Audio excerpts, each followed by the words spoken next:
Hi, welcome back to Ranju's cafe. ഇന്ന് നമ്മൾ ഉണ്ടാക്കാൻ പോകുന്ന ഒരു ഈസി ബ്രേക്ക്ഫാസ്റ്റാണ്. 10 മിനിറ്റ് കൊണ്ട് എളുപ്പത്തിൽ ഉണ്ടാക്കാൻ പറ്റുന്ന ഒരു ബ്രേക്ക്ഫാസ്റ്റ് റെസിപ്പിയാണ് ഗോതമ്പ് പത്തൽ. അപ്പോൾ എങ്ങനെയാണ് ഉണ്ടാക്കേണ്ടത് നോക്കാം. എന്തൊക്കെ ഇൻഗ്രീഡിയൻസ് വേണ്ടെന്ന് നോക്കാം. ഞാൻ 1 കപ്പ് വീറ്റ് ഫ്ലവർ എടുത്തിട്ടുണ്ട്, ആട്ട. പിന്നെ ഒരു വെല്ലുള്ളി ചെറുതായി മുറിച്ച് വെച്ചിട്ടുണ്ട്. പിന്നെ കറിവേപ്പില 2 കൊളുന്ത്, 2 പച്ചമുളക്, പിന്നെ 1 കപ്പ് തേങ്ങ. ഇത്രയും സാധനം എടുത്ത് വയ്ക്കുക. എന്നിട്ട് പൊടിയിലേക്ക് ആവശ്യത്തിനുള്ള ഉപ്പ് ചേർക്കുക. എന്നിട്ട് ബാക്കിയുള്ള ഇൻഗ്രീഡിയൻസ് എല്ലാം ഓരോന്നായിട്ട് ചേർക്കുക. ആദ്യം നമ്മൾ ഉള്ളി ചേർത്തു, പിന്നെ കറിവേപ്പില ചേർത്തു, പിന്നെ പച്ചമുളക് ചേർത്തു, പിന്നെ തേങ്ങ ചേർത്തു. എന്നിട്ട് നന്നായി കൈ കൊണ്ട് തിരുമ്മി യോജിപ്പിക്കുക.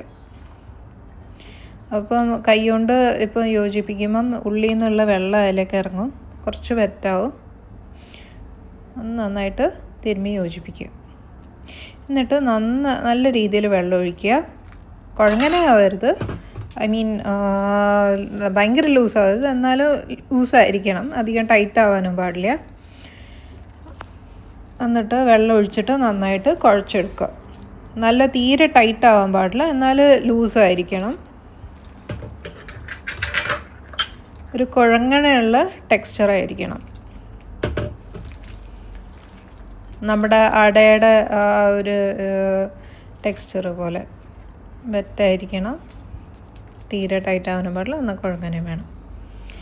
എന്നിട്ട് ഒരു കല്ല് ചൂടാക്കുക, പാൻ ചൂടാക്കുക. എന്നിട്ട് ഒന്ന് എണ്ണ തടവുക. എന്നിട്ട് കൈ വെള്ളത്തിൽ മുക്കിയിട്ട് എന്നിട്ട് ആ മാവ് എടുക്കുക കയ്യിലേക്ക്, ഇല്ലേ പറ്റി പിടിക്കും. കൈ നല്ല വെള്ളത്തിൽ മുക്കിയിട്ട് എന്നിട്ട് മാവ് എടുക്കുക. എന്നിട്ട് അത് നന്നായിട്ട് പരത്തിയെടുക്കുക. കൈയോടെ തന്നെ കൈ വെള്ളത്തിൽ മുക്കിയിട്ട് എന്നിട്ട് പരത്തിയിട്ടെടുക്കുക. ഇത് മീഡിയം ഫ്ലെയിമിൽ അത് കുക്ക് ചെയ്തെടുക്കുക. നല്ല ടേസ്റ്റാണ്. ഇതിന് കറിയൊന്നും പ്രത്യേകിച്ച് വേണ്ട, വെറുങ്ങനെ കഴിക്കാനും പറ്റും.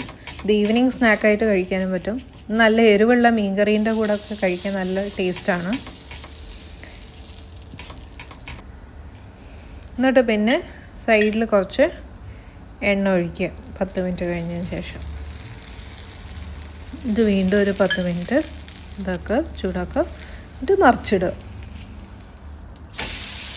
വീണ്ടും ബ്രൗൺ സ്പോട്ട്സ് വരുന്നവരെ കുക്ക് ചെയ്ത് എടുക്കുക മറ്റേ ഭാഗം.